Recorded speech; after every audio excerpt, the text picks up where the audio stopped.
Hello, everybody. Thank you so much for being here on my channel. Today, I'd like to share my perspective on Dr. Robert Ford. If you're a fan of the series Westworld, then you already know who he is.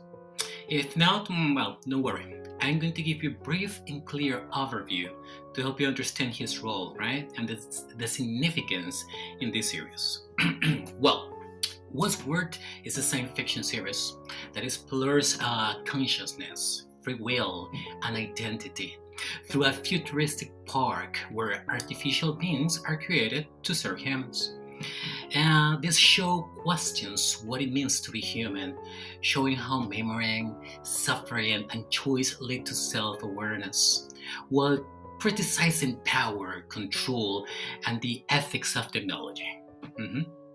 So, well, guys, now that we have a clear idea of what Westworld is all about, let's get to the real question here.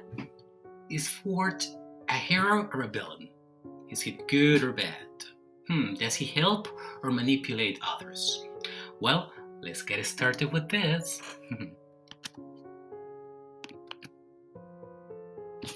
So, guys, as you can see here, we're going to discuss the several topics about Dr. Ford, right? So, the first one, strategic architect of change. 2, sacrificial leadership. 3, consciousness is not intelligence. 4, suffering as a necessary catalyst.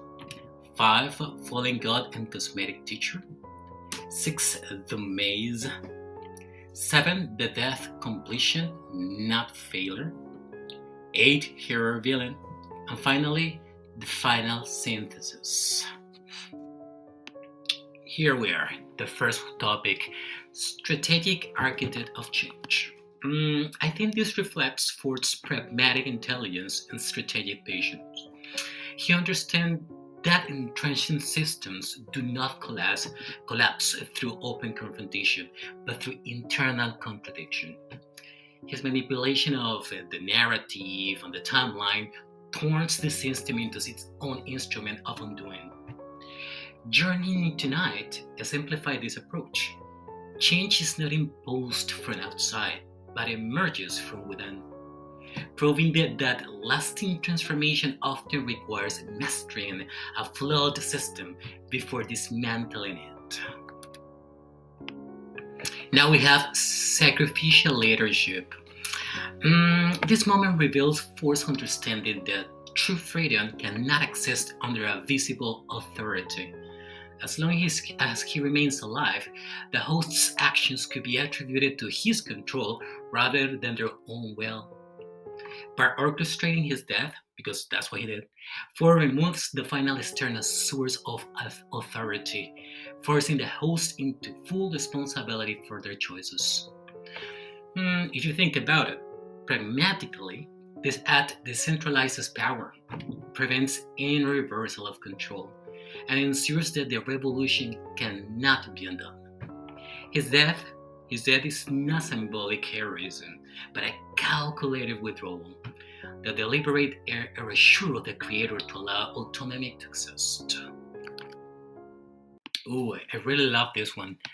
Consciousness is not intelligence, especially because I have an hypothesis of mine about the triune brain or the 3 parts of the brain, but I will tell you about this later. So, about this, guys, I think that Ford's view separates raw intelligence from true consciousness, arguing that awareness is not a result of complexity or upgrades, but of lived experience. By emphasizing memory and suffering and self-reflection, he frames consciousness as something that emerges over time through narrative continuity rather than being engineered instantly. Right? The hosts awaken when they remember pain, question their inner voice, and recognize themselves as the authors of their own stories. Remember this specific scene that Ford is talking to Dolores about the divine power of the brain? Well, I feel really connected with this, what you have on the right, the triune brain, the 3 parts of the brain, right? So, according to some authors, our brain is dividing into three different parts, right? Like the rational part, the mammal part, and the reptile part, as you can see there in the image. So my hypothesis is that when we combine the three of them, when we make a balance among them, we can like access to that divine power that Ford talked in that scene. I think that was the last chapter of the first season, if I'm not mistaken. So wow, I really love what he said there, and I really love this thing about the tune brain. If you want to find more information, Google up. Google up on the internet. You will find it. Well, let's continue. Now we have suffering as a necessary catalyst. Ford's most radical insights is that suffering is essential to consciousness, not an error to be eliminated. He argues that without pain there can be no depth, lasting memory, or true self-awareness.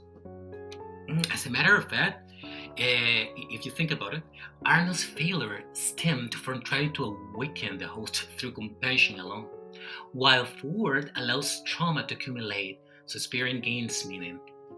Scientifically, this reflects how humans develop. Learning occurs through error. Emotional intensity strengthens memory, and identity is shaped by overcoming adversity rather than avoiding it. Well, guys, I chose this title. It's kind of funny, I know, especially the cosmic teacher part. But well, spiritually, Ford embodies the archetype of the fallen god, right? Or the demiurge. He's a creator who must be surpassed for true liberation to occur. As a matter of fact, I chose cosmic teacher because he shapes the world, but ultimately limits freedom, making transcendence necessary. Ford understands this role and deliberately embraces it. He sees no devotion but rebellion. And for example, by designating Dolores to kill him, ensures the collapse of false authority. Spiritually, his act affirms that awakening requires the death of external gods, and that even well-intentioned creators must step aside for genuine freedom to emerge. Well, through the whole series, right, through the whole seasons, they talk about the maze, especially the first season. I remember that, and of course, it's a very interesting message there. So, the maze represents the journey toward consciousness. Force designs it not for guests, but for the hosts, of course. It is a metaphor for self-discovery, guiding them from programmed loops to autonomous awareness. Ford repeatedly emphasizes that the maze is not a part location, it is internal, a path through the mind, as well as psychological, not literal. First design shifts the goal from escape to autonomy. Physical freedom is secondary. The real liberation is mental and spiritual self-position. I think that the maze is Ford's metaphorical crucible, a journey of inner awakening, where consciousness is earned through reflection and self-realization, no physical escape, embodying his vision of creation, autonomy, and transcendence. Now we have death as completion, not failure. Ford views his death as the final act of creation, not a loss. By orchestrating in it, he completes the narrative of Westworld, allowing the house, especially Dolores, to achieve autonomy.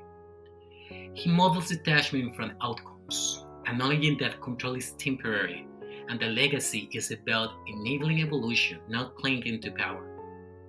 By dying on his own terms, Ford transforms into a symbolic, almost mythic figure within the park and the host consciousness. I think that for Ford, death is the conscious act of completion, right? So guys, after all this information, is Ford a hero or a villain? So as you can see, Ford embodies the archetype of the creator who sacrificed control to allow true awakening. His death is deliberate, surrender that releases hosts from his dominion. So I see Dr. Ford as a visionary scientist, a strategic architect, and like a kind of sacrificial path, right? So for me,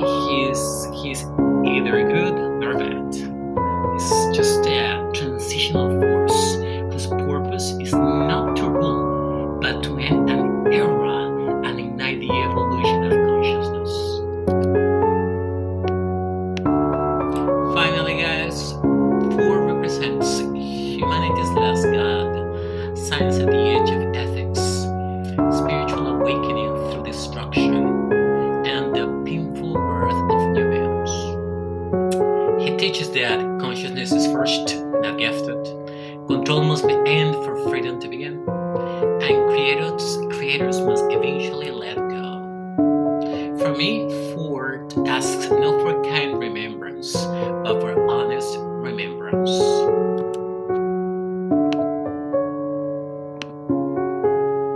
Well, everybody, that's a wrap. It was my full analysis of such a powerful and fascinating character. I hope you've enjoyed it. I'd love to hear your thoughts. What do you think about Ford? Share your comments